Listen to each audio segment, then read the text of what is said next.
అటు వెళ్తున్నాం కదా, అటు తిరిగి ఇటు తిరిగి అటు వెళ్ళాలి. అటు వెళ్తే 2 ఇల్లులు కనపడతాయి. అటు వెళ్ళినాక ఇటు తిరుగుతూ 2 ఇల్లులు కనపడతాయి. అటు సైడ్ కాకుండా 2 ఇల్లులు ఉంటాయి. అటు సైడ్ వస్తే మా ఇల్లు వస్తుంది.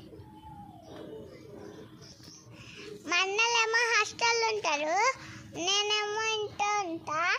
ఇంట్లో ఉంటే అక్కలు ఉండరు, నాకు తమ్ముళ్ళు ఉండరు, చెల్లెలు ఉండరు, ఎవరు ఉండరు. మా ఇంటి దగ్గర ఫ్రెండ్స్ ఉంటారు, వాళ్ళు మా స్కూలే. అక్కడ నేను సండే రోజు వెళ్ళి ఆడుకొని వస్తా, లేకపోతే ఇక్కడికి వస్తా వీళ్ళింటికి. చిన్న బబ్బులుగా అక్కడ ఉంటుంది చూడు, ఇటు తిరిగితే అక్కడ ఒక ఇల్లు కనపడుతుంది, అది రేణుక అక్క ఇల్లు, ఇదేమో జ్యోతక్క ఇల్లు. తర్వాత ఇంకో ఇల్లు ఉంటుంది, ఇంతమంది ఉంటారు, లెక్క చేసుకుంటారు అబ్సెంట్ అయితే.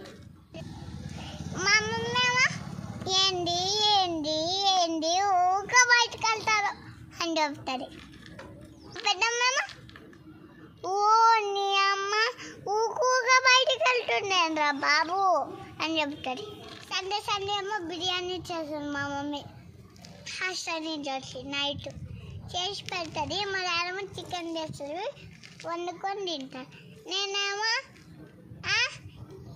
ఉట్టన్నం తింటా, చికెన్ తినను, మటన్ తినను, అస్సలు తినను. ఎందుకంటే చిన్నప్పటి నుంచి తినను అసలు.